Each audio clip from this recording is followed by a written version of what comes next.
Morning glory and evening grace, America. I hope you are having a good Monday. I'm Hugh Hewitt, joined by an old friend, Scott Johnson of PowerlineBlog.com. Scott joins us from the Twin Cities. Scott, since your appearance last week to discuss the Somali and Somali American scandal concerning Feed Our Future, I have been inundated with requests for more data, and I have gone without much success for a comprehensive overview of how it got started, when it was first discovered. How could Eric Holder have missed this when he vetted Tim Wall? I've got 1,000 questions. So since you're the OG, as one of my guests said, the original guy on the story, I asked you to come back. And I hope we can start by having you set up. When did you become aware of the scandal that was brewing in the Twin Cities Somali community? Hugh, amazingly enough, I first wrote about Somali fraud with a link to terrorism for a City Journal column that was published in 2018, 7 years ago. But Wow. after that, uh, this case, to use the lingo that the prosecutors use, went overt when federal agents flew into the Twin Cities from all over the country and raided sites under search warrants all over the Twin Cities. Federal agents flew in from all over the United States. It was a big moment. It was widely reported. The search warrants were sealed until the searches went down. That's when we became aware of this case. That was in January 2022. So the case is nearly 4 years old.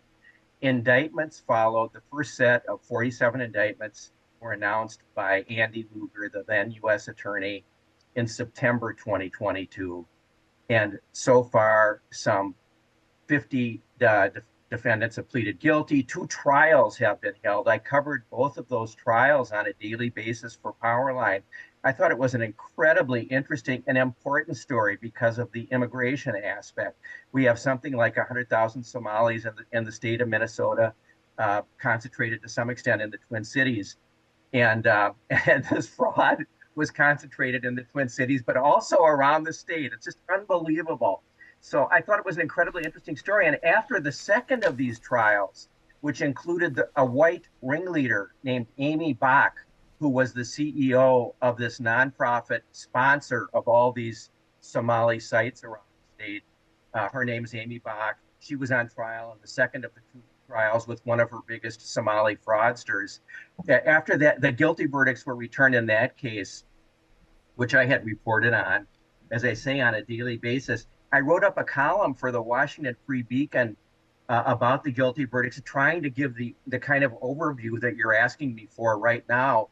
And I thought it would get some attention, but no, I've just been talking to myself mostly for the past 4 years. And the case has now exploded because of the column that Chris Rufo wrote for City Journal, and President Trump's taking note and announcing that he was terminating temporary protected status, immigration status for Somalis in Minnesota.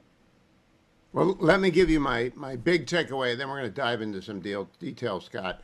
I have a column coming out for Fox tomorrow arguing that President Trump has an opportunity to use this moment to turn the searchlight on COVID-era fraud everywhere. Because in California, of course, the unemployment claims filed by people in prison bilked the state of at minimum $20 billion, the maximum's $32 billion. These are B's, all right? $20 billion in unemployment fraud from people in prison to $32 billion. Those are the estimates. And it never made a ripple. It never dented Gavin Newsom.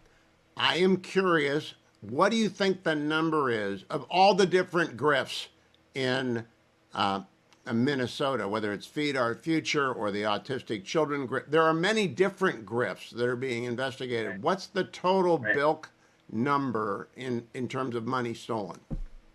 In the constellation of the Feeding Our Future cases, the 2 that have gone to trial, I think there's a number of $300 million of those that have been submitted to a jury. But one of those frauds remains to be prosecuted to its full extent. That's from another nonprofit. That might get us up to $450 or $500 million. But the Feeding Our Future cases, and there have been 87 indictments in those cases, those cases opened a window onto another set of frauds in 14 so-called waivered programs in Minnesota Medicaid. And they appear to be virtually invitations to fraud that were accepted by a wide swath of the Somali community. And those, the most knowledgeable person in the state of Minnesota is the chief prosecutor of these cases, Joe Thompson. Joe has Oh, said that his office, he thinks, will be able to prosecute up to $1 billion, but that the total in fraud in all these cases will be in the billions. You know, the United Scott, States. long ago, a guy named James Fallows, who used to be a pretty good reporter, wrote a story on pathway immigration, how one immigrant group would put down a stake. In this case, it was, I believe, people from Guatemala in the stores of Houston cleaning, and then others would come and the community would gather around it. You've got a large Somali community in Minnesota. There's another large Somali community in Portland, Maine. Those are the two places that, for whatever in the wisdom of the federal government, we decided to plant refugees from Somalia in the Twin Cities and Maine. Would you expect, as a good lawyer who studied this case, that the practices of the corrupt in Minnesota will have transferred to the corrupt Somalis in Maine? Because there's no headlines yet. I'm just curious what your instinct is.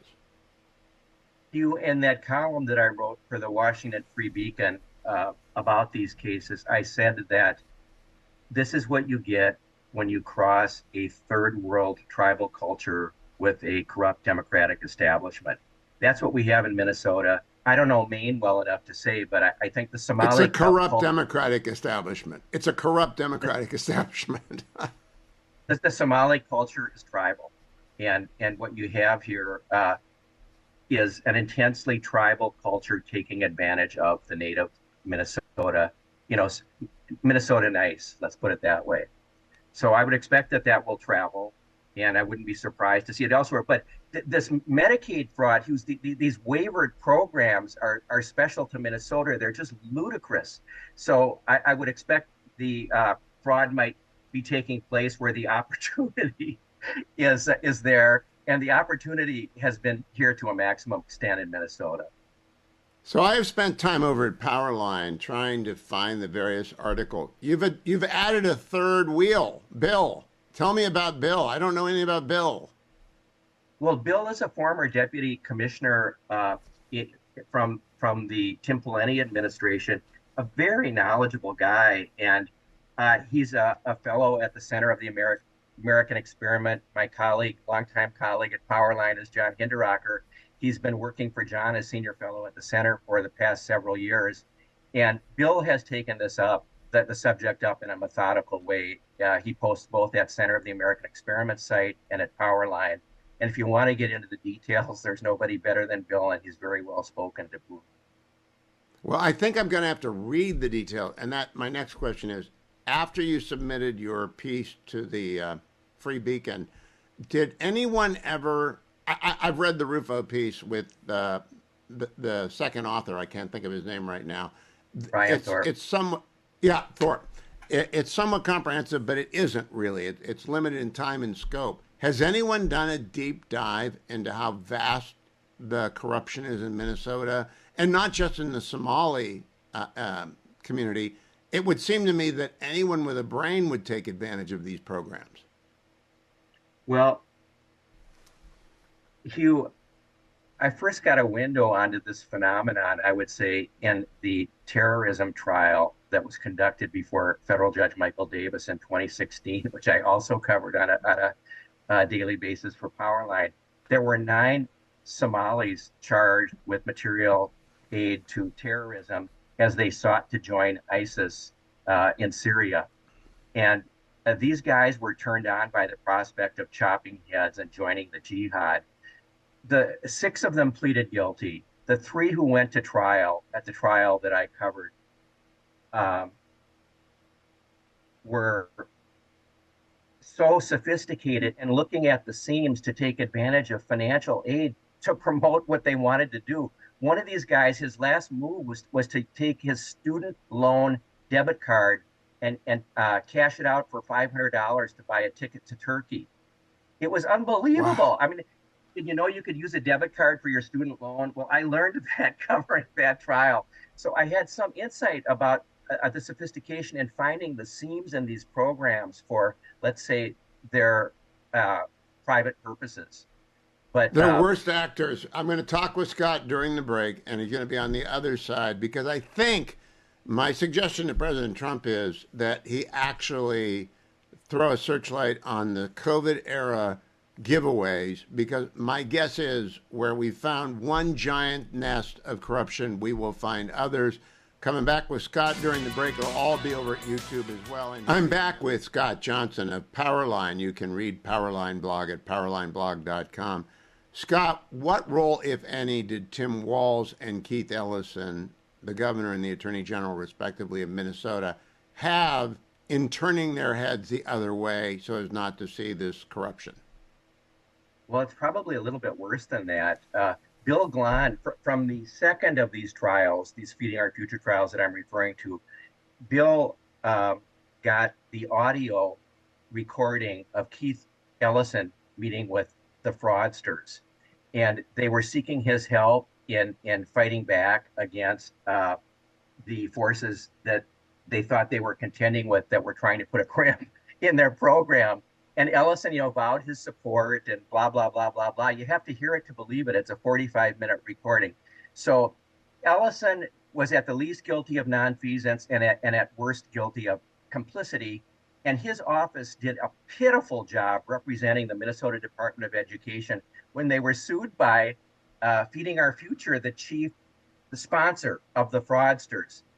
It was a pitiful performance. That's all I can tell you. And so when push came to shove, they gave up. They gave Feeding Our Future everything they wanted in that lawsuit, and went on their merry way. And when this thing became a scandal, that was in 2021 that lawsuit was resolved by agreement with the Attorney General's office. When this thing became a scandal in 2022, Tim Walz blamed the judge for forcing him to continue to make these payments. And that was in September 2022 when the indictments came out. And the judge, Hugh, issued, I would say, an extraordinary public statement that is posted online. His name is John Guthman, Guthmann, refuting Walz's attribution of blame to him. And you have to read the whole thing to believe it. I had a Joe Biden moment last week when we were talking, when I was trying to remember my Wall Street Journal column about Walz.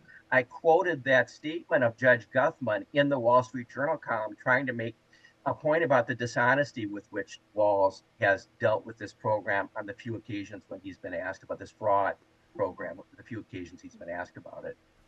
Last question before we go back on the network. Is anyone other than Powerline following the story in Minnesota? It's now got national attention, and Fox News, others are diving deep into this. But is the remnant of the Star Tribune, is Minnesota Public Radio, is anyone digging into it? You got 30 seconds before we go back on air. I greatly admire the local reporter Lou Raguse, Raguse, at our local Care 11 broadcaster. Lou posts fact-checking videos on his X site, and he has one today taking up the question of how much was lost in these frauds, which refutes a Star Tribune story we should really talk about. How do you spell his last name? Raguse, Lou, Lou, Lou Raguse. Excellent. I posted his video on Powerline just before I came on with you. All right, we will go repost that shortly. We're coming back on the national feed shortly. It's beginning to look a lot like Christmas everywhere. It's been Christmas every day of the year for the fraudsters in Minnesota. Hi, I'm Hugh, and back with Scott Johnson, one of the founders of Powerline Blog. You can visit powerlineblog.com. Scott, in tomorrow's Fox News column, I point out that when Kamala Harris became the nominee of the Democratic Party, she appointed a committee of two, Eric Holder and former White House counsel Dana Remus, Eric Holder, of course, the former Attorney General, to, quote, vet the nominees who could be her running mate. They vetted and cleared Tim Walz. Was that malpractice on their part, given the record that was known in the summer during Brat's summer in 2024? Well, that was the gist of the Wall Street Journal column that I wrote the day after Harris selected Walz. Uh, and I don't understand how they landed on him. There were better candidates out there. He wasn't even, a good politician. With the jazz hands and the whole thing, he became kind of a laughing stock. But that was aside from this. This scandal didn't make it into the national news during the campaign, and yet it was out there for anyone with eyes to see. So I find that a hard question to answer. I don't know how he passed the test. You'd think they really have nobody if they landed on him. Well, this is what brings me to the next step. The fact that there's focus and interest across national media now in your story that Powerline covered better than anyone else leads me to hope that the same level of interest will now turn to the Department of Unemployment in California, run exclusively by two Gavin Newsom employees throughout the COVID era. And the fraud there is between 20 and $32 billion, given there are hundreds of cases because there are hundreds of little prisoner groups inside the prisons who filed for and got unemployment COVID benefits. Do you think this volcano of corruption in Minnesota is going to set off attention to other volcanoes and maybe beyond Minnesota and California, maybe in every blue state? Do you think that that's what we're dealing with? Well, it would take someone with the public relations genius of Chris Rufo, I'm afraid, to make that happen. But hope springs eternal. I hope you can do it, Hugh. Well, what do you think? You sat in those trials, you listened to the testimony, you listened to the prosecutor. Do you think the federal government, the DOJ, has a plan to take down the fraud of the COVID era? Because it's so big. It's bigger than prohibition. It's just massive. Well, I'm thinking while you're talking, we're lucky that these cases have been prosecuted. I wanted to mention, the chief prosecutor in these cases is a native Minnesotan named Joe Thompson, whose first legal experience was prosecuting public corruption in Chicago. He was recruited to come back to Minnesota by Andy Luger and has led the prosecution of these cases. But it's not a huge office. He's got 4 or 5 prosecutors maybe working for him on all these cases. And the limitations that he's experiencing are a limitation of resources in being able to prosecute these cases. They just don't have the team that's necessary to deal with the magnitude of the fraud. Minnesota is special, I think, because of these wavered. We have $500 million of this COVID free lunch program fraud. The rest of the fraud, to a great extent, are these Minnesota wavered Medicaid programs that are just ludicrous. You referred to them. Unfortunately, I didn't keep my notes from preparing to talk with you last week, so I'm struggling to remember these. The autism case and the housing stabilization services case. This housing stabilization services is a Minnesota program supposedly to help the homeless find housing. It was budgeted at $2 million when the legislature adopted it. And it has zoomed up to something like $100 plus million in the last year. They've spent something like $240 million on, I'm going to say the whole program is riddled with fraud. And it's so bad that Walz has shut it down, and he has suspended these 14 Minnesota wavered Medicaid programs. That's what I know about. And, we're waiting for the hammer to fall on the rest of these cases. A few of them have been charged. There's been a guilty plea, I think, in the first housing stabilization services case. And those are Somali frauds, too, I'm sorry to say. But that appears to be the same cast of characters. That's how he happened onto these cases, is that some of the defendants in the Feeding Our Future fraud case were running these other Minnesota Medicaid programs. Oh, it makes perfect sense to me. Of course they would be. It's like asking Babyface Nelson, why did you rob banks? And the answer is because that's where the money is. Well, why did you defraud the Minnesota state government? Because they didn't care. But I'm working on the theory that blue state corruption is not unique, that bureaucracy are greatly afraid of the charge of racism. That's what I think is underlying the indifference to the fraud here. Do you agree with me, or is it more sophisticated than that? I can tell you that in Minnesota, that's 100% the case. When Feeding Our Future brought that lawsuit against the Minnesota Department of Education, which was administering the free food program, the charge was racism. It's a all. Wow. This Amy Bach had recruited a large cast of Somali fraudsters, and when the axe was going to fall, when the axe could have fallen, if anyone at the Minnesota Department of Education had driven to one of these fraudulent sites and seen nobody there, they cried racism, and they recruited Keith Ellison to help them on that basis. They were being persecuted because they were a minority. And Hugh, one thing I didn't mention last week when we spoke, I mean, we've seen things in these cases that we've never seen elsewhere in Minnesota. And the first Feeding Our Future case involved 7 defendants. Several of them got together at the end of the case and had $200,000 in cash to be dropped off at the home of a juror whom they had identified as possibly sympathetic to them. And thank God the juror called the local police and the FBI got involved that night. But juror bribery, that's a new one out here in Minnesota, Hugh. And that's how that first case ended. I give the folks prosecuting these cases a little bit of grief that they didn't scoop up all the cash with those search warrants, because these folks had enough to try to bribe a juror, but it didn't work. And one of the 7 who was acquitted at that first trial is involved in the juror bribery and is going to go to prison in that case. So thank the Lord as well that he's not going to go scot-free. Well, kudos to you, Scott W. Johnson, and to your colleagues at Powerline. I will continue to check it daily for updates. Don't overlook the fact that a comprehensive write-up by the 1, 2, or 3 of you of a timeline, etc., would be of great use to everyone going forward, because it's just a very confusing story. And every time I go around another corner, I'm just astonished that it happened in Minnesota. Good old nice Minnesota, where everyone opens the door for each other and it's hot dishes for all around. I can't believe it. But what it makes me think about San Francisco and LA crime and fraud, that gives me shivers. Scott W. Johnson, follow him on X. Go to powerlineblog.com and get smart about this case. I'm glad that City Journal's following up on it, but the OG is the guy I'm talking to, Scott Johnson, and I appreciate your time, Scott. Don't go anywhere, America. I'm Hugh Hewitt. Stay tuned.